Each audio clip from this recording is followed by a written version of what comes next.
The courtroom gasps as the 8-year-old walks in. She's lost so much weight in just 2 weeks that her clothes hang loose.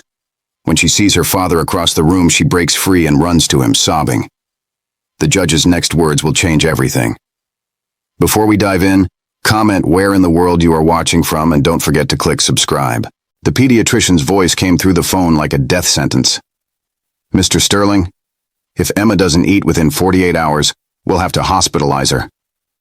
Jake Sterling stood at his office window, watching Seattle blur through tears he refused to shed. 3 weeks without a proper meal. His baby girl was fading away. I understand, Dr. Patterson. He pressed his forehead against the cold glass. Behind him, Marcus cleared his throat. Sir, the interviews start in 20 minutes. Cancel them.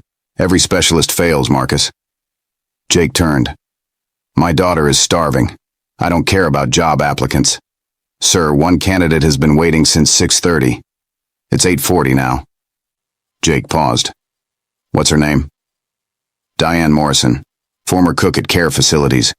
Her essay says she doesn't care about titles, just helping people who need it. Send her up. Diane walked into an office so large her apartment could fit twice. Jake Sterling turned from the window, younger than expected, maybe late 30s, dark hair silvering at temples, exhausted eyes speaking of impossible burdens. Miss Morrison. His voice was rough. Please sit. Thank you for seeing me. You've been here since 6:30. Why? She'd prepared a polished answer, but his raw expression made her tell the truth. Because your daughter needs someone who understands food isn't just fuel. It's comfort, communication, love. Maybe nobody's been speaking her language. Silence filled the space. Tell me about autism experience. No formal training, but at Riverside Care I had a resident who stopped eating for 2 months after brain injury. We tried everything. What did you do? I sat with him during meals and ate my own lunch, describing what I tasted. After a week, he picked up a grape. 3 months later, full meals. Why did that work? He needed to remember eating could be safe, not a battle. I can't promise I'll fix it, Mr. Sterling, but I'll treat her like a person trying to tell us something, not a problem to solve. When can you start? Right now, sir. Your salary is $80,000. Live on site. The ad said $40,000. My daughter hasn't eaten in 3 weeks, Miss Morrison. If you can get her to eat, I'll triple it. Just please. His voice cracked. Please help my little girl. An hour later, Diane stood in the most beautiful kitchen she'd ever seen, trying not to hyperventilate. The house was a mansion, really. All glass and open spaces overlooking Puget Sound. The kitchen alone was bigger than any restaurant she'd worked in, with professional-grade appliances and more counter space than she knew what to do with. But none of that mattered, as much as the little girl sitting at the kitchen table, thin as a bird, with tangled blonde hair and eyes that looked right through Diane like she wasn't there. This is Emma, Jake said softly, crouching beside his daughter's chair. Emma, this is Miss Diane. She's going to be staying with us for a while. The child didn't react, didn't even blink. She was humming something, a tuneless melody that seemed to comfort her, and her hands were moving in small, repetitive patterns. Diane noticed the girl's arms were frighteningly thin, her collarbones visible above the neckline of her shirt. She's beautiful, Diane said honestly. Jake's voice was tight. She looks like her mother. Diane caught the past tense and didn't ask. I'm going to make lunch now, she said, directing her words to Emma even though she wasn't sure the girl could hear her. I'm thinking maybe something simple. Something that smells really good. Emma continued humming, but Diane thought she saw the smallest flutter of recognition cross the child's face. Jake touched his daughter's hair gently. I'll be in my office if you need me. He met Diane's eyes. Please don't force her to eat. Every specialist has said that will only make it worse. I won't force anything, Diane promised. We're just going to hang out and see what happens. After Jake left, Diane moved slowly around the kitchen, talking in a low, calm voice. You know what I love about cooking, Emma? It's like being a scientist and an artist at the same time. You mix things together, and something completely new happens. It's like magic. She opened the refrigerator, which was stocked but clearly unused. Most of the fresh items were starting to wilt. She found eggs, butter, vanilla extract. In the pantry, flour, sugar, cinnamon. I think we should make something cozy today. Something that smells like a hug feels. Do you know what I mean by that? Emma's humming paused for just a second, then continued. Diane took that as encouragement. She pulled out a mixing bowl and started measuring ingredients, narrating every step. 2 cups of flour, nice and soft like snow. A tablespoon of cinnamon. Smell that? It's like Christmas and fall and cozy blankets all mixed together. Emma's hands had stopped their repetitive movement. Her eyes were fixed on the table, but Diane noticed her head was tilted slightly toward the kitchen. A pinch of salt, because even sweet things need a little balance. And now the wet ingredients. Crack the eggs, hear that sound? Add the butter, watch it melt into everything else. As Diane mixed, the kitchen filled with the warm scent of cinnamon and vanilla. She was making cinnamon roll pancakes, a recipe her grandmother had taught her, simple but comforting. The kind of food that made you feel safe. She poured the batter onto the griddle, and the sizzle filled the air. When she turned to glance at Emma, the girl had shifted in her seat. She was still humming, still not looking directly at Diane, but she was oriented toward the stove now. Diane drizzled the cinnamon mixture over the pancakes and the smell intensified, sweet and spicy and impossibly inviting. You know what the best part is? Diane said conversationally. The edges get all crispy and caramelized. That's my favorite bite. She flipped the pancakes and the cooked side showed golden brown with swirls of cinnamon. Emma's humming changed pitch slightly. Diane plated a single pancake, cut it into small squares rather than wedges, and drizzled it very lightly with glaze. Not enough to make it messy or overwhelming. Then she did something every other caregiver had probably told her not to do. She sat at the table several feet away from Emma and started eating her own pancake. Oh, wow, she said, genuine pleasure in her voice. I forgot how good these are. The cinnamon is perfect. Not too much. And the edges, yes, definitely the best part. She ate slowly, describing each bite, never looking directly at Emma. From the corner of her eye, she saw the girl's head turn slightly. After 3 bites, Diane set her fork down and stood. I'm going to put this plate right here, she said, setting Emma's portion at the opposite end of the table, far from where the girl sat. If you want to try some, that's great. If you don't, that's okay too. I'm just going to do some dishes. She turned her back and started washing the mixing bowl, humming the same tuneless melody Emma had been humming earlier. 5 minutes passed, then 10. The water ran warm over her hands and Diane focused on scrubbing, on breathing, on not turning around. Then she heard it, the softest scrape of a chair against hardwood floor. Her heart pounded, but she kept washing, kept humming. Another sound, so quiet she almost missed it. The plate sliding across the table. She waited, forcing herself to count to 60 before she allowed herself to glance over her shoulder. Emma was back in her original seat. The plate was empty, and the little girl was humming again. But this time there was something different in her posture. She looked less rigid, less afraid. Diane felt tears burn her eyes but blinked them away. Good job with those dishes, she said to herself loudly enough for Emma to hear. I think we deserve a break. Maybe I'll read my book for a bit. She dried her hands and sat back at the table with a paperback romance novel she'd brought in her bag, far enough from Emma to feel safe, close enough to feel present. An hour later, Jake appeared in the doorway. His face was tense with hope and fear. Diane gave a tiny nod toward the empty plate. Jake's eyes went wide.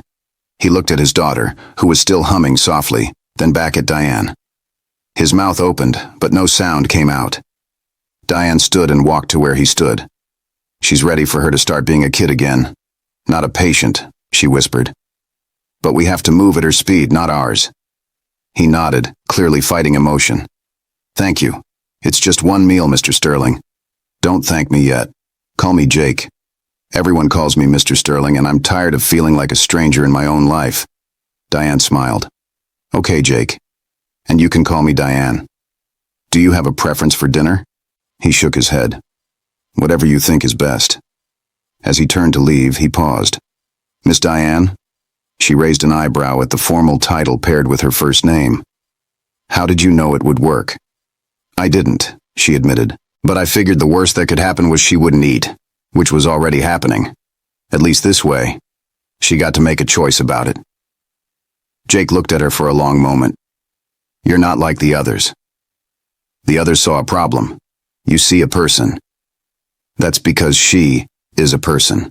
A whole complete person who's trying to communicate the only way she knows how. He nodded slowly. I think I've been so scared of losing her that I forgot that. Diane watched him walk away, and something in her chest tightened. This man was carrying so much weight. She could see it in the set of his shoulders. The way he moved like gravity was heavier for him than for other people. That night, Diane made chicken soup from scratch, filling the house with the smell of herbs and simmering broth. She served herself a bowl and sat at the table, narrating her meal. This oregano is perfect, not too much, and the carrots are soft but still have a little bite to them. Emma appeared in the doorway like a ghost. She didn't come into the kitchen, just stood there, humming. Diane kept eating, kept talking. Sometimes I put crackers in my soup. The way they get soft is really nice. After a few minutes, Emma took one step into the kitchen, then another. By the time Diane finished her bowl, Emma was sitting at the table. Diane stood, prepared another bowl, and set it at the far end just like before. Then she went back to cleaning up.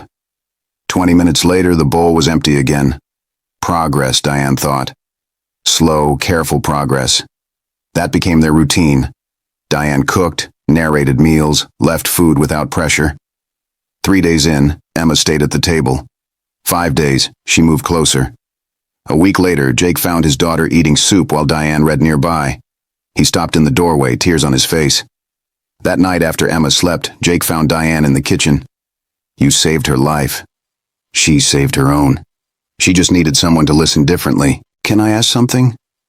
Of course. Why apply for this job? You're overqualified. Honest answer. 3 days from eviction. I needed housing. I would have cleaned toilets for a roof over my head. I'm sorry. It worked out. Emma's eating and I have the nicest bedroom I've ever had. He laughed, transforming his face. It's obscene, this house. Then give it away. If it makes you guilty, donate it. Use it for good. You're not what I expected. What did you expect? Someone who'd tell me what I wanted to hear. Someone who'd treat me special because of money. You are special, just not because of money. You're special because you love your daughter enough to keep trying. That's rare. He moved closer. Can I tell you something? The day you came, I'd decided if Emma needed hospitalization, I'd sell everything and hide somewhere remote. Just the two of us from a world that doesn't understand. What changed? You saw her in 30 seconds. Every expert spent weeks diagnosing and fixing. You just made pancakes. Sometimes the simplest answer is right. His phone buzzed. Just my mother. She wants to visit. You don't want her to? My mother is complicated. When Emma was diagnosed, she suggested institutionalization. She thinks autism is shameful. When? Tomorrow. Then we'll show her how amazing Emma is. Miss Diane, my mother is not easy. Neither am I. Emma deserves celebration, not fixing. The next morning, Diane was making Emma's favorite breakfast, the cinnamon roll pancakes, when a car pulled up the long driveway. Through the window, she watched an elegant older woman emerge, all expensive clothing and perfect posture. Margaret Sterling swept into the house like she owned it, which Diane supposed in some ways she felt she did. Where is she? The woman's voice echoed through the halls. Where's my granddaughter? Jake appeared, already tense. Hello, Mother. She embraced him briefly, then pulled back. You look terrible. Have you been sleeping? Emma's been eating again, he said, thanks to Miss Morrison. Margaret's sharp eyes found Diane in the kitchen doorway. You're the new help? Diane bit back her first response. I'm the new cook, yes. We prefer the term domestic professional, Margaret said crisply. Help sounds so servile. Diane smiled blandly. Of course, ma'am. Where is Emma? Margaret looked around as if expecting her granddaughter to materialize. Is she still in bed at this hour? It's only 8, Diane said. She usually comes down when she's ready. Margaret's expression hardened. That's part of the problem. These children need structure, discipline. If you let them dictate the schedule, they'll never learn to function in society. Diane felt her jaw clench but kept her voice calm. Actually, Emma has been doing really well with a flexible routine. She's eating 3 meals a day now and her anxiety seems much lower. Because you're coddling her. Margaret turned to Jake. This is exactly what I was afraid of. You've hired someone who doesn't understand that kindness isn't the same as good parenting. Mom. Jake's voice held a warning. Emma has been through enough. She needs support, not boot camp. She needs to learn that the world won't accommodate her every whim. Margaret moved toward the stairs. I'm going to wake her up properly, establish a better routine starting today. Diane stepped forward without thinking. Ma'am, I wouldn't recommend that. Emma has finally started feeling safe here. Disrupting her morning could undo weeks of progress. And who exactly are you to tell me what to do with my own granddaughter? Margaret's voice was ice. I'm someone who has spent every day for the past 2 weeks learning what makes Emma feel comfortable. Barging into her room and forcing her onto a schedule will terrify her. Margaret's laugh was sharp. Terrify her? She's 8 years old, not a delicate flower. She needs someone to show her how to behave. Diane felt something snap inside her. She's autistic, not misbehaving. There's a difference. How dare you? Margaret's face flushed. I have raised 3 successful children. I think I know more about parenting than some cook who has been here for barely 2 weeks. Mom, stop. Jake moved between them.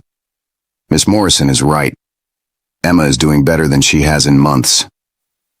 I won't let you derail that. Margaret looked at her son with something like pity. Oh, Jacob, you always were too soft. This is why Emma's mother left, you know. She couldn't handle your refusal to discipline properly. The room went silent. Diane saw Jake's face go white, saw pain flash across his features so raw it hurt to witness. That's not why Sarah left, he said quietly. And you know it, don't I? Margaret adjusted her purse. She left because you insisted on keeping a child who would never be normal instead of accepting reality. If you had listened to me, if you had made the hard choice, Sarah might still be here. Jake's voice shook. Sarah left because she couldn't accept that Emma was perfect exactly as she is. And if that's the same reason you can't stand to be around your granddaughter, then maybe you should leave too. Margaret's expression hardened. Fine. Call me when you're ready to stop pretending everything is fine and start actually helping that child. She turned and strode toward the door, heels clicking sharply on the hardwood. The door slammed. Jake stood frozen, his breathing ragged. Diane moved to him carefully. Jake? He looked at her, and she saw devastation in his eyes. She's right. About what? That I'm too soft. That I'm failing Emma. That maybe if I had been different, Sarah wouldn't have left. Diane grabbed his arm firmly. Look at me. He did. She's wrong about everything. Emma is thriving because you love her unconditionally. Sarah left because she couldn't handle being a parent to a child who needed her. And that's on Sarah, not on you or Emma. And you are not too soft. You're exactly what your daughter needs.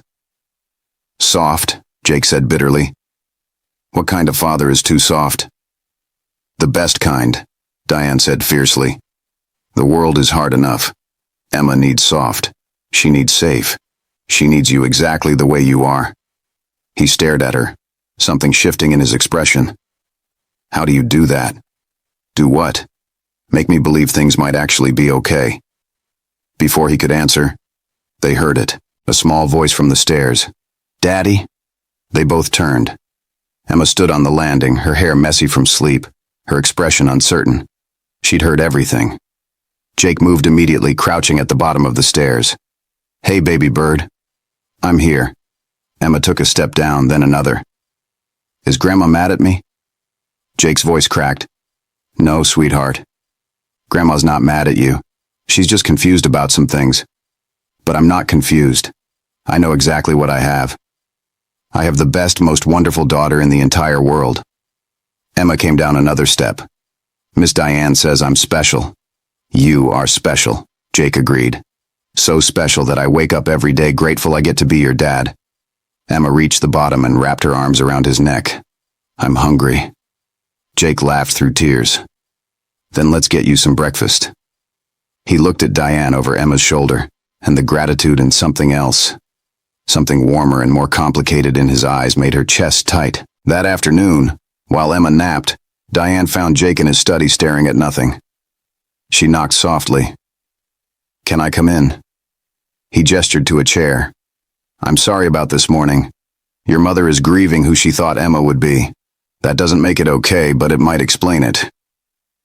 Jake turned to look at her. How are you so wise? Diane laughed. I'm not wise. I've just seen enough pain to recognize it in other people. He stood and walked to the window, hands in his pockets. Sarah left when Emma was 4. The diagnosis had just come, and she couldn't cope. She said she didn't sign up to raise a broken child. Diane felt fury rise but kept her voice level. Emma isn't broken. I know that now. But back then, I was so overwhelmed trying to understand what autism meant that I couldn't see what it actually meant. It just meant Emma experiences the world differently. Jake nodded. Exactly.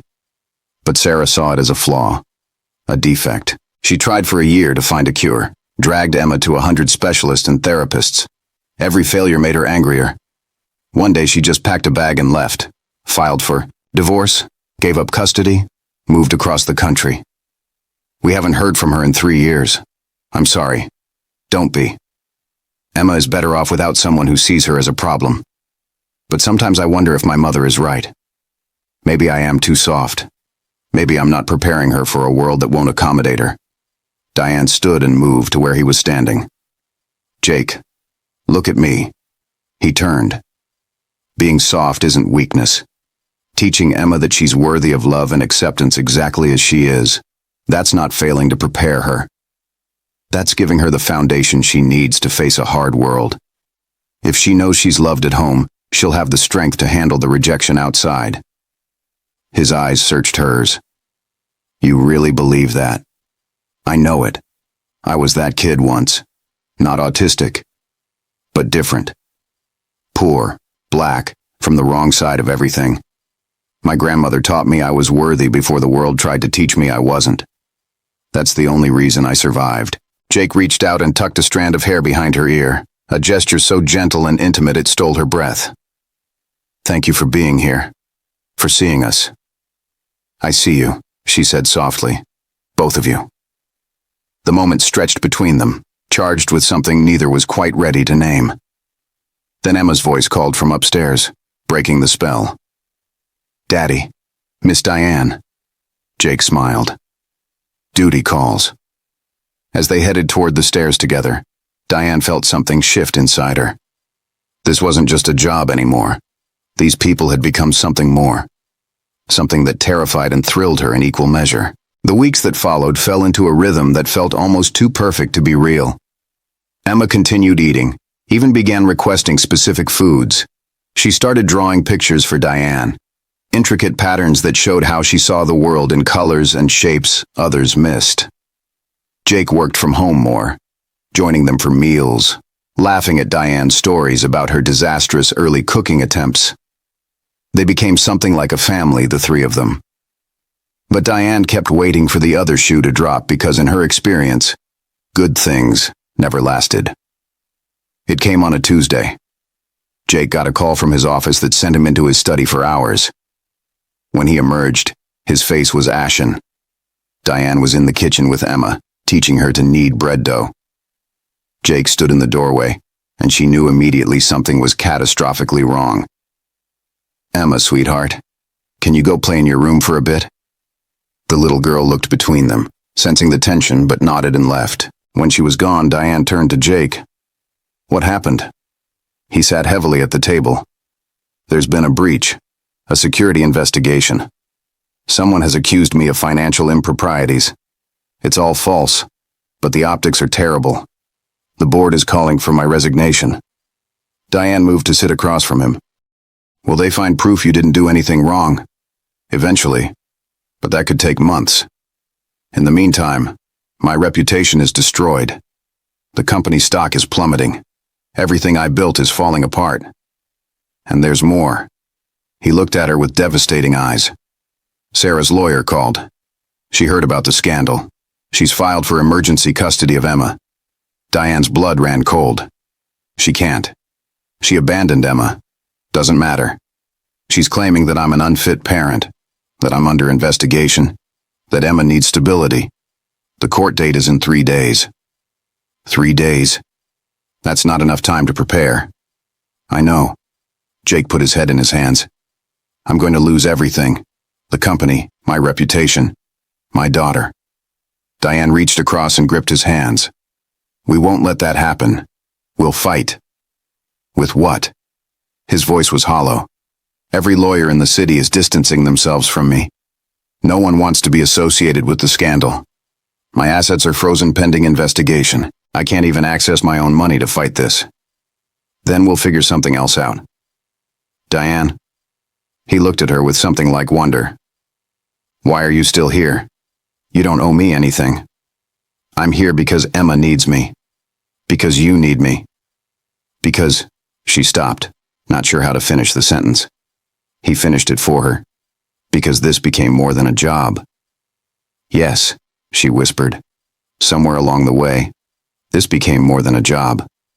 Jake stood and pulled her up with him. His hands were warm on her arms, his eyes intense. I'm falling for you. She should have been shocked. But she wasn't. I know. Me too. But his grip tightened. But I can't ask you to stay through this. It's going to get ugly. Sarah will use everything against me. She'll probably use you against me, claim I'm bringing random women around Emma. I don't care, Diane said firmly. Emma needs stability and love. We can provide that no matter what happens. What if I lose custody? Then we'll fight to get her back. What if I lose everything else too? Then we'll build something new. She cupped his face in her hands. Jake, I've had nothing. I've been at the bottom. It's not as scary as you think. And you won't be alone there. He kissed her then, desperate and grateful and terrified all at once. When they broke apart, he pressed his forehead to hers. I don't deserve you. Probably not, she said with a small smile. But you're stuck with me anyway. The next 2 days were a blur of preparation. Diane documented everything. Every meal Emma ate, every drawing she made, every moment of progress. She called her old colleagues from the care facility, got character references. She researched custody law, stayed up until 3 in the morning reading cases. Jake met with the few supporters he had left, tried to build a defense. The scandal was everywhere, all over the news. Reporters camped outside the house. Emma asked why people were yelling questions when they tried to leave. On the 3rd day, they drove to the courthouse in tense silence. Sarah was already there, looking polished and put together, her lawyer a shark in an expensive suit. When Sarah saw Emma, she smiled, but it didn't reach her eyes. Hello, baby. Did you miss Mommy? Emma pressed against Jake's side, not speaking. The judge was a stern woman in her 60s who looked at all of them with equal skepticism. Let's keep this brief. Mrs. Sterling, you're petitioning for emergency custody on what grounds? My former husband is under investigation for financial crimes. He's emotionally unstable and has been bringing strange women around my daughter. His home is currently under siege by media. This is no environment for a child, especially one as vulnerable as Emma. Jake's lawyer, a young woman fresh out of law school who was the only one willing to take the case, stood. Your Honor, Mr. Sterling has not been charged with any crime. The investigation will prove his innocence. In the meantime, he's providing a stable, loving home for Emma. She's thriving in his care. Sarah's lawyer cut in. Thriving? The child stopped eating for 3 weeks under his care. She's autistic and requires specialized attention that a man working 80-hour weeks cannot provide. The judge looked at Jake. Is it true your daughter stopped eating? Yes, Your Honor. But with the help of Miss Morrison, our cook, Emma has been eating regularly for weeks now. She's gained back the weight she lost and is doing beautifully. The judge turned to Diane. Miss Morrison, can you speak to Emma's current state? Diane stood, her heart pounding. Your Honor, Emma is an incredible little girl who needs consistency and love. She's been making tremendous progress. She communicates through her art. She's exploring new foods. She laughs and plays. She's happy. Sarah's lawyer pounced. And how long have you been working for Mr. Sterling? 2 weeks, Diane admitted. 2 weeks. Ooh. The judge raised an eyebrow. And in those 2 weeks, have you become involved with Mr. Sterling in any capacity beyond your professional duties? Diane felt the trap close. She looked at Jake, saw the plea in his eyes. But she'd never been good at lying. Yes, Your Honor. We've developed feelings for each other. The courtroom erupted. Sarah's lawyer smiled triumphantly. Jake closed his eyes. The judge banged her gavel. Order. She looked at Diane. Miss Morrison, are you currently in a romantic relationship with Mr. Sterling? Diane's voice was steady. We care about each other. Whether that constitutes a relationship, I'm not sure. But I won't lie. There are feelings there. And how does this affect your judgment regarding Emma's care? It doesn't, Diane said firmly. I would fight for Emma's well-being, whether I had feelings for her father or not. She deserves to stay with the parent who has never given up on her, who has adapted his entire life to meet her needs, who sees her as perfect instead of broken. Sarah's lawyer stood. Your Honor, this is exactly the instability we're concerned about. A father under investigation hiring a woman with whom he becomes romantically involved within weeks, creating an environment of emotional chaos for a child who desperately needs structure. The judge was quiet for a long moment. Then she said the words that made Diane's stomach drop. I'm granting temporary custody to the mother pending further investigation. Emma will transition to Mrs. Sterling's care immediately. Number. The word tore from Jake's throat. Your Honor, please. You can't do this. My daughter needs me. Your daughter needs stability, Mr. Sterling. And right now you cannot provide that. The judge's gavel came down. Final.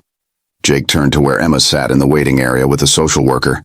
His face crumpled. Diane watched as Sarah approached Emma, watched the little girl shrink away. This was wrong. This was all wrong. But before she could speak, before she could fight, she felt hands on her arms. Security was escorting her out. She locked eyes with Jake across the courtroom and saw everything fall apart in his expression. Then she was in the hallway, the doors closing behind her, cutting her off from the family she'd come to love. And in that moment, Diane realized the devastating truth. She'd failed them. She'd let her feelings compromise everything. And now Emma would pay the price. Diane stood in the courthouse hallway, her hands shaking, security having just escorted her out. Through the glass doors, she could see Jake's face crumbling as Sarah led Emma away. The little girl looked back once, her expression terrified, reaching for her father. Then they were gone. Diane pressed her fist against her mouth to keep from screaming. She'd ruined everything. Her feelings, her honesty in court, had given Sarah exactly the ammunition she needed. The door opened and Jake emerged, looking like a man who'd lost everything. His lawyer followed, already talking about appeals, but he wasn't listening. He walked straight to Diane and pulled her into his arms. I'm sorry, she whispered against his chest. I should have lied. I should have said we were just employer and employee. Number. His voice was firm despite the tremor in it. I won't build Emma's future on lies. We'll fix this another way. How? His custody is temporary pending investigation. We have 2 weeks to prove I'm innocent and that Sarah is unfit. That's not enough time. Then we work faster. He pulled back, framing her face with his hands. Diane, I need you to promise me something. Anything. Don't leave. No matter how bad this gets, don't leave us. The U.S. hit her square in the chest. I'm not going anywhere. They went back to the empty house and it felt like a tomb. Emma's drawings were still on the refrigerator. Her favorite cup sat by the sink. Her humming was absent, leaving only silence. Diane started cooking dinner out of habit, then realized there was no point. Emma wasn't here to feed. She sat at the table and finally let herself cry. Jake found her there an hour later. He sat beside her, not speaking, just present. When she could breathe again, she said, Tell me about Sarah. What? Tell me everything. If we're going to fight her, I need to understand her. Jake leaned back, exhausted. We met in college. She was everything I wasn't. Confident. Connected. From old money. When I started my company, she was supportive at first. But when Emma was born and the autism diagnosis came, everything changed. She couldn't accept it. Couldn't accept Emma. She blamed herself, blamed me, blamed everything except random genetics.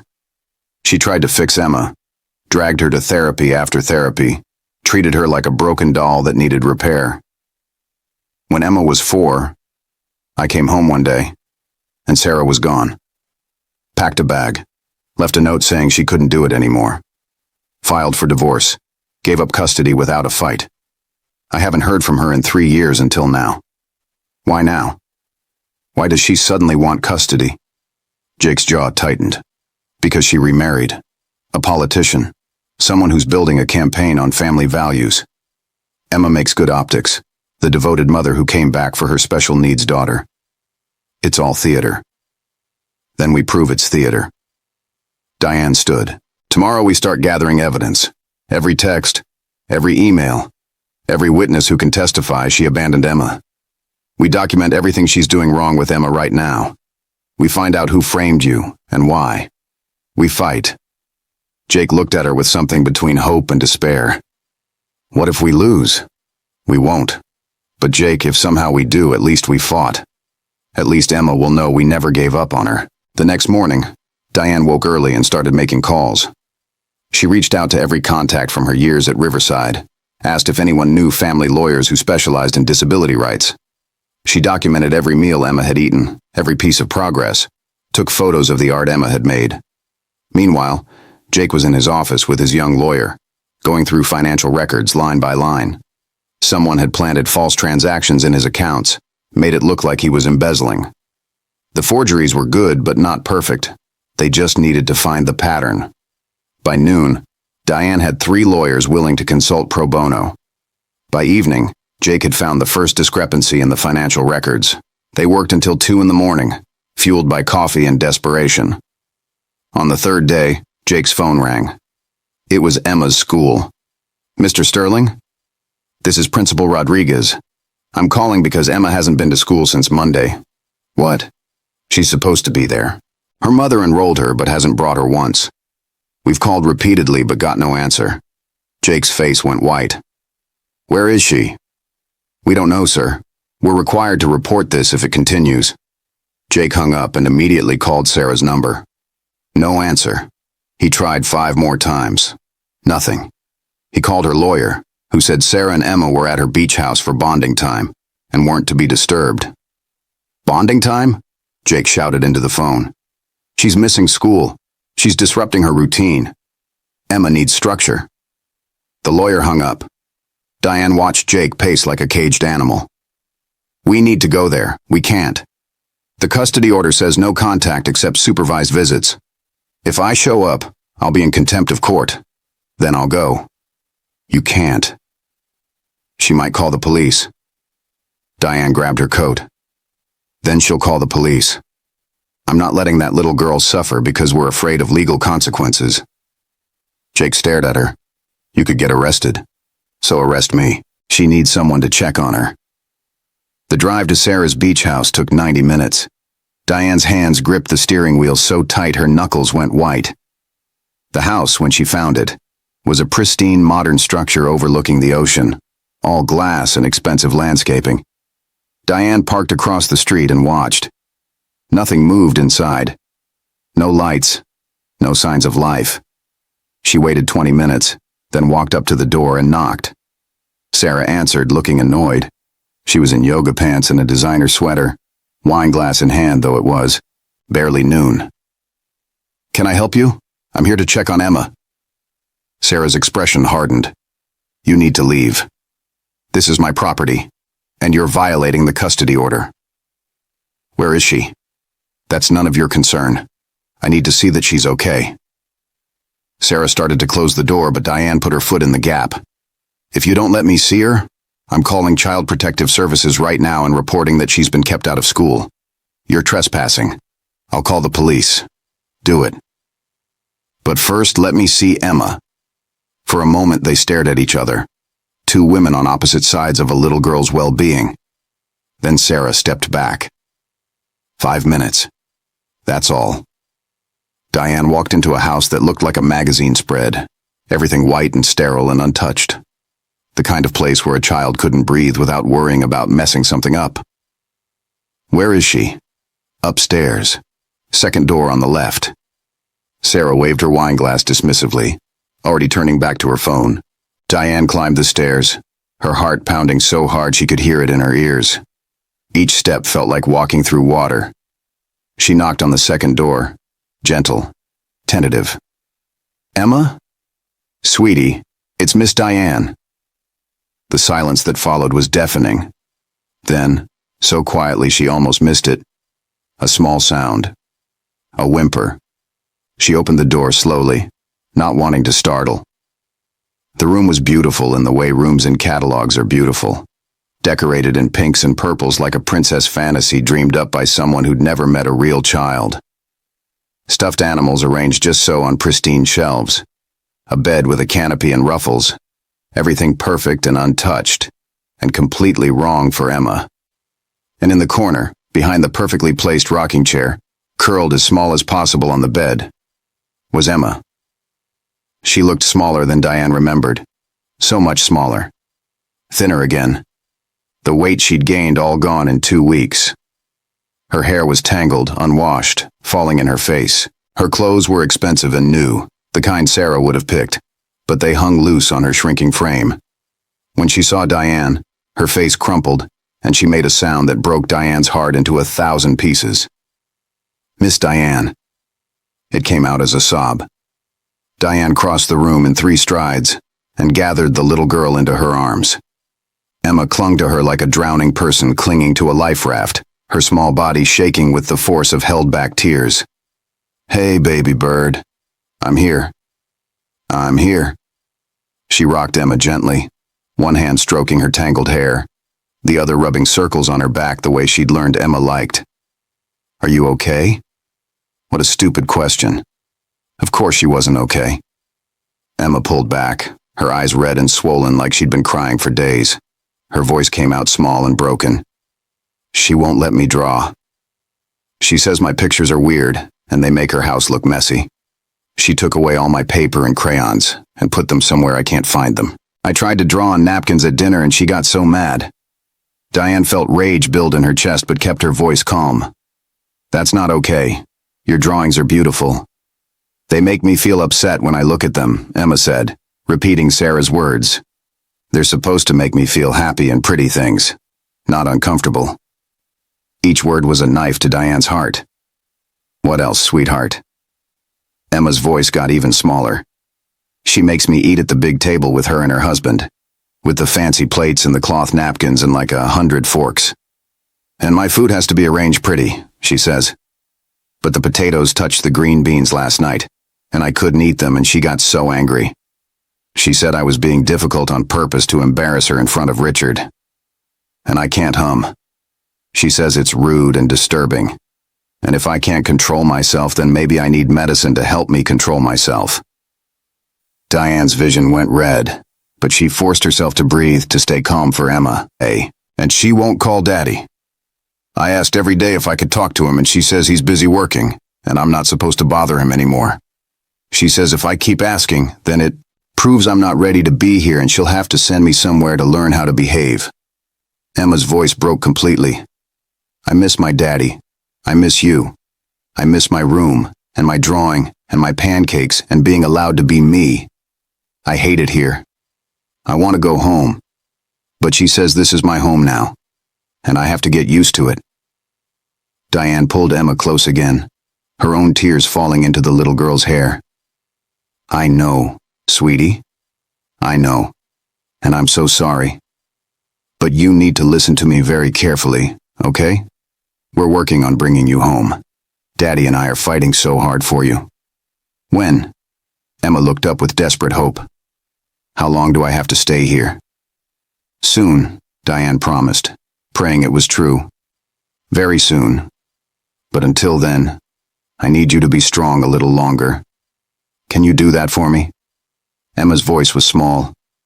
I don't know if I can. I'm so tired, Miss Diane. I'm so tired of trying to be what she wants and never being good enough. You are good enough. Diane cupped Emma's face in her hands. You are more than good enough. You are perfect and wonderful and exactly right. Your mother is the one who's wrong, not you. Do you hear me? Emma nodded, fresh tears spilling over. Can you stay? Even just tonight? I can't, baby bird. Diane's voice cracked. I'm sorry. If I could, I would. But your daddy and I are fighting really hard to come get you. We're using every tool we have, calling in every favor. We're not giving up. We will never give up on you. Promise, I promise. Cross my heart. Diane made the gesture Emma had taught her. Until then, can you do something for me? What? Remember that you're perfect exactly how you are. When someone tells you you're weird or wrong or too much or not enough, they're the ones who don't understand. Not you. You're amazing, Emma. You're creative and smart and kind and wonderful. Don't let anyone make you forget that. Not even for a day. Okay? Emma nodded against her shoulder, her breathing starting to even out. Diane held her for a few more precious minutes, memorizing the weight of her, the smell of her hair, the sound of her breathing, storing it up against the moment she'd have to let go. The door opened. Sarah stood there. Time's up. Diane stood, keeping Emma's hand in hers as long as possible. When she had to let go, Emma's face broke her heart all over again. As Diane left, she turned back to Sarah. She's not eating, is she? Sarah's expression flickered. She eats fine. Diane stepped closer, voice low so Emma couldn't hear. If anything happens to her, if she gets hospitalized because you're too proud to admit you can't handle her needs, I will make sure everyone knows. The press, the court, your husband's voters, everyone. Sarah's eyes flashed. Are you threatening me? I'm promising you. Emma needs specialized care. If you love her at all, you'll admit that. I don't need parenting advice from the help. Sarah shut the door in her face. Diane drove back shaking with rage and heartbreak. When she got home, Jake met her at the door. Well? She's not okay. She's not eating again. She's isolated. Sarah won't let her draw or hum or be herself. We need to do something now. We file an emergency motion tomorrow. His voice was tight. My lawyer found something in the financial records, a pattern that traces back to Sarah's new husband. He's the one who framed me. To make sure Sarah got custody? To make sure I couldn't fight for it. If I'm under investigation, I look unstable. If Sarah looks like the stable parent by comparison, she gets Emma. And Emma makes him look good for his campaign. Diane wanted to break something. So Emma's just a prop to them. Both of them. Not to us. Jake pulled out his phone. I'm calling my lawyer now. We're going nuclear. The emergency hearing was set for the next morning. Jake's lawyer, Rebecca, presented evidence of the forged transactions, showed the digital trail leading to Richard Lawson, Sarah's husband. She presented testimony from Emma's teacher about her absences and deteriorating condition. She had photos from Diane's visit showing Emma's weight loss. The judge looked grim. Mrs. Sterling, where is Emma today? Sarah's lawyer stood. She's at home, Your Honor. She wasn't feeling well. The judge's expression hardened. This is the third time she's missed school. I want her brought here now. Your Honor, that's highly irregular. Now, the judge repeated. Sarah made a phone call, her face tight with fury. 40 minutes later, Emma walked in holding her nanny's hand, and the courtroom gasped. In just 2 weeks, she'd lost visible weight again. Her hair was uncombed, her clothes hung loose, and she looked terrified. Emma, the judge said gently, can you come talk to me, sweetie? Emma's eyes found Jake across the courtroom. She let go of the nanny's hand and ran to him, throwing her arms around his neck. Daddy, I want to go home. Please take me home. Jake held her tight, his eyes closed, his whole body shaking. The judge watched this, then looked at Sarah. Mrs. Sterling, when was the last time Emma ate? This morning. Your Honor, Rebecca stood. With respect, Emma's teacher and the nanny just testified she hasn't eaten a full meal in 12 days. That's not true.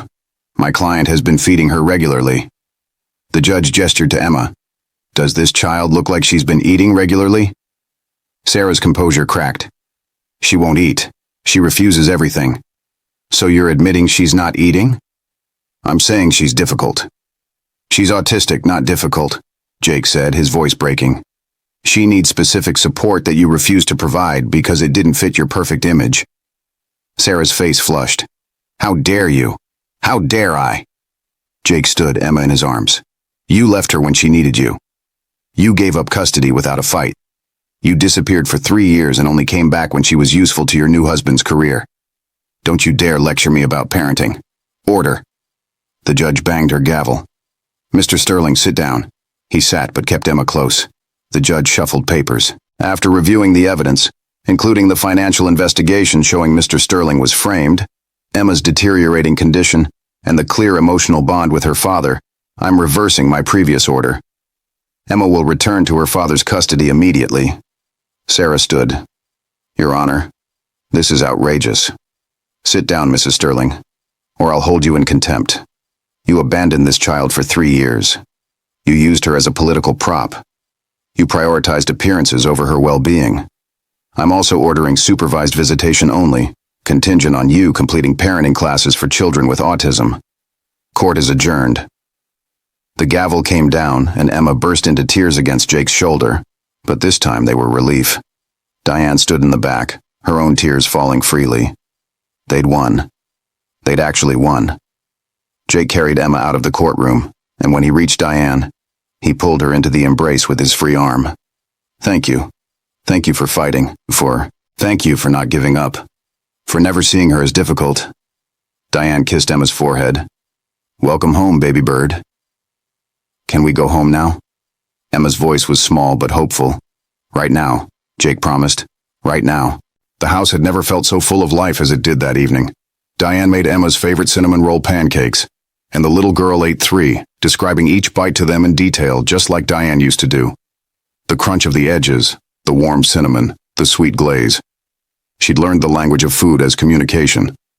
After dinner, Emma curled up on the couch between Jake and Diane, drawing in her sketchbook. She drew a house with 3 figures inside, all holding hands. Who's this? Jake asked. You, me, and Miss Diane. Emma looked up. We're a family now, right? Jake met Diane's eyes over Emma's head. Yeah, baby bird. We're a family. That night after Emma was asleep, tucked safely back in her own bed with her drawings covering every surface, Jake found Diane on the back deck overlooking the Sound. The water was dark and peaceful, stars scattered above like someone had thrown diamonds across black velvet. The air smelled of salt and night-blooming jasmine. I need to tell you something. Diane turned, her heart suddenly racing at the serious tone in his voice. Okay? Jake took both her hands in his thumbs tracing gentle circles on her skin. These past weeks have been the hardest of my life. Watching Emma suffer, fighting battles on every front, feeling like I was losing everything that mattered. But they've also shown me something I should have known all along. What? That none of the other stuff matters. Not the company, not the money, not the reputation or what society thinks or how things look from the outside. Emma matters. You matter. This, he gestured between them. Us, whatever we're building here, matters more than anything else ever has. I'm in love with you, Diane. I'm completely, terrifyingly in love with you. She felt tears spring to her eyes, hot and immediate. I love you too. I think I have since you made those first pancakes and refused to force Emma to eat them, since you saw her as a person instead of a problem. He laughed, a sound of pure relief and joy. I'm not good at this relationship thing, you know. My track record is pretty terrible. Sarah left. My mother thinks I'm too soft. I work too much. I'm emotionally repressed according to 3 different therapists. Mine isn't much better, she admitted with a smile. I've been alone so long I forgot how to let people in. I'm stubborn, I'm too honest sometimes, and I have trust issues from here to next Tuesday. Then let's be terrible at it together. He pulled a small velvet box from his pocket and Diane's breath caught, her hand flying to her mouth. This was my grandmother's. The only person in my family who really understood me. Who taught me that love isn't about perfection or doing everything right or never messing up. It's about showing up. It's about staying when things get hard. When she died, she left me this ring and told me to give it to someone who showed up for me when it mattered. Someone who saw past the money and the success and the fancy house to the person underneath. Diane, you showed up for Emma when no one else could see how to reach her. You showed up for me when I had nothing to offer but problems and fear and a custody battle. You showed up in that courtroom even when telling the truth cost you everything. You keep showing up, and I want you to keep showing up for the rest of our lives. He opened the box and inside was a simple gold band with a small diamond, worn smooth and beautiful with age. Marry me. Marry us. Be Emma's mother officially. Be my wife. Be the person we build our life around. Be our family. Yes. The word came out choked with tears. Yes. 1,000 times yes. 1,000,000 times yes. He slid the ring on her finger and kissed her, deep and desperate and full of promise. When they broke apart, they heard a sound from the doorway. Emma stood there in her pajamas, eyes wide. Are you getting married? Jake and Diane looked at each other, then laughed. Yes, baby bird. We're getting married. Emma smiled, the first real smile Diane had seen since she came home. Good. Can I be the flower girl? Absolutely. The wedding was planned for a month later, small and intimate in the garden overlooking the Sound. Emma helped choose everything, from the flowers to the cake flavors to the music. She took her role as flower girl with deadly seriousness, practicing her walk every day. The morning of the wedding, Diane woke in the guest room where she'd been staying out of propriety. Emma crawled into bed with her, snuggling close. I'm glad you're marrying Daddy. Me too, sweetie. Miss Diane? Yeah? Are you going to be my mom now? Diane's throat tightened. If you want me to be, I want you to be. My first mom left because I was too different, but you stayed because I'm different. That makes you the real one. Diane pulled her close, tears streaming. You were never too different, Emma. You were always perfect. She just couldn't see it. I see it. I love you, Miss Diane. I love you too, baby bird. More than all the cinnamon pancakes in the world. The ceremony was beautiful in its simplicity. Diane wore a cream dress that made her feel like herself. Not someone playing dress up. Jake wore a dark suit that he'd actually worn to work. Because as he said, he wanted to look like himself, not a costume. Emma wore a purple dress she'd picked out herself, and carried a basket of petals that she scattered with mathematical precision. The guests were few but important. Marcus, who cried through the whole ceremony. Rebecca, the lawyer who'd fought for them. Some of Emma's teachers and therapists who'd supported her journey. Diane's friends from Riverside who'd helped when she had nothing. Even Margaret Sterling came, standing in the back with a complicated expression. When it came time for vows, Jake went first. Diane, when you walked into my office, I was a man who'd forgotten how to hope.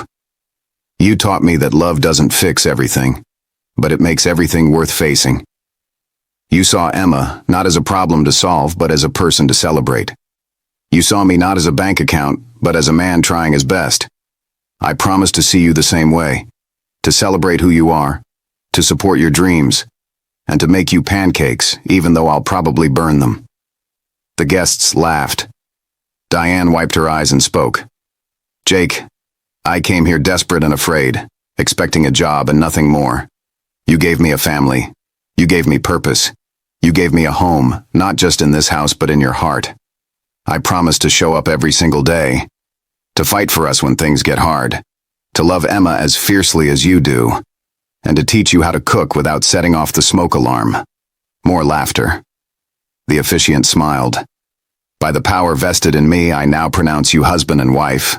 Jake pulled Diane in for a kiss, and Emma squealed from the front row. When they broke apart, Emma ran up and they lifted her between them, the three of them holding tight. The reception was in the garden, catered by Diane's former colleagues from Riverside who'd made it their gift. The food was spectacular, but more importantly, it was made with love. Emma ate 3 plates and didn't stop talking about how good everything was. As the sun set, Jake and Diane had their first dance. He held her close and whispered, "Thank you for saving us. I didn't save you. You saved yourself. You just needed someone to believe you could." She rested her head on his shoulder. "Where do we go from here?" "Wherever we want. The company's been cleared, the scandal's resolved. My reputation is recovering. We can do anything. What do you want to do?" Diane pulled back to look at him. "I want to start a foundation for families with autistic children, teaching them that different isn't broken, that love looks different for everyone, that sometimes the best thing you can do is make pancakes and wait." Jake smiled. "That sounds perfect. And I want to work less, spend more time with Emma, with you, be present for the life we're building instead of the empire I was building." "That sounds perfect too." They swayed together, surrounded by loved ones, their daughter playing with other children nearby, and Diane felt something she'd never really felt before. Complete peace. Margaret Sterling approached as the dance ended. "Jacob, I need to speak with you." Diane felt Jake tense but squeezed his hand. "I'll give you 2 a moment. Number." His grip tightened. "Whatever she has to say, she can say to both of us. We're a team." Margaret looked at Diane, then at her son. "I came to apologize." Jake blinked. "What?" "I was wrong. About Emma. About you. About what family should look like. When I saw Emma in that courtroom, when I saw what Sarah had done, I realized I was complicit in that kind of thinking. That need to fix what isn't broken. Emma is perfect as she is, and you were right to fight for her." Jake's voice was cautious. "What changed your mind?" "Seeing you two together." Margaret gestured to Jake and Diane. "Seeing how Emma blossomed with Miss Morrison when she withered with everyone else. Love doesn't look like I thought it should. It looks like showing up even when it's hard. It looks like seeing people for who they are, not who you want them to be. I'm sorry I didn't see that sooner." Jake's eyes were wet. "Thank you, Mom. That means more than you know." Margaret turned to Diane. "Welcome to the family, dear. And thank you for teaching this old woman that she still has things to learn." Diane smiled. "We're all still learning. That's what makes us human." As the evening wore on, Emma fell asleep on a blanket under the stars, fairy lights twinkling above. Diane and Jake sat on either side of her, watching their daughter's peaceful face. "Think she's okay?" Diane asked. "Better than okay." Jake stroked Emma's hair. "She's home." They sat in comfortable silence, the sound of the ocean in the distance, their friends' laughter carrying on the breeze. "This is it, isn't it?" Diane said. "This is everything." "Yeah." Jake took her hand. "This is everything." 2 years later, Diane stood in the kitchen of their home, now renovated to include a huge community space. The Shine Foundation, named because Emma said everyone shines differently, hosted its first family cooking class. 20 families with autistic children filled the space, learning that food could be connection, not battle. Emma, now 10, moved through the room like a tiny teacher, showing other kids her drawings, explaining that it was okay to hum, okay to need things to be a certain way, okay to be exactly who you were. Jake worked 3 days a week now, spending the rest of his time at the foundation and with his family. He'd learned to make passable pancakes, though Diane's were still better. That evening, after everyone left and Emma was doing homework at the kitchen table, Diane felt arms wrap around her from behind. "Tired?" Jake murmured against her neck. "Good tired. The best kind. We helped 8 families today. You helped 8 families. I just wrote checks. You did more than that.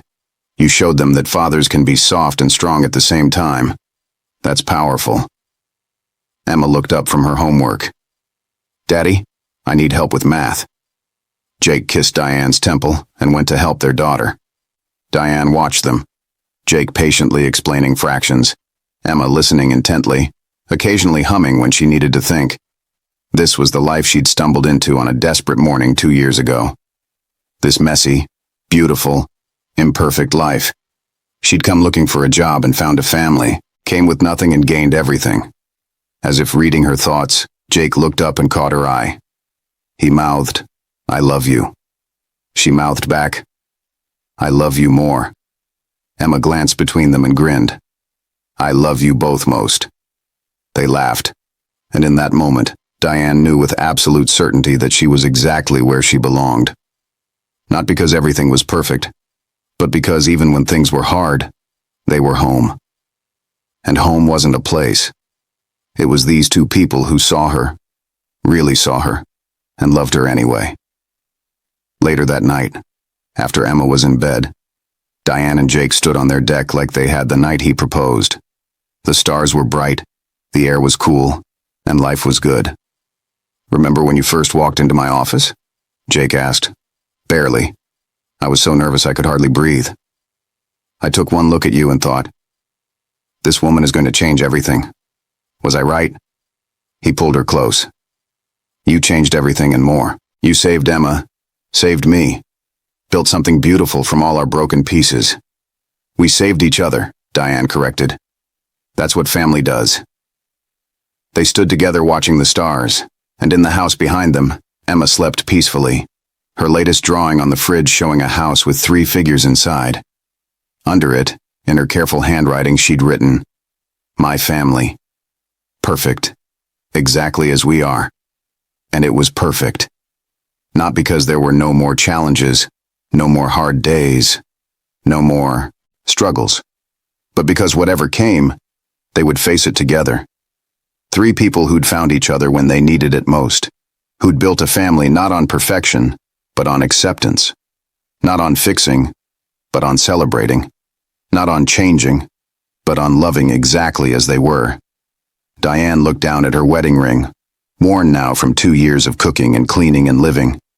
It had belonged to Jake's grandmother, the woman who understood that love was about showing up. And that's what they did. Every single day, they showed up for each other.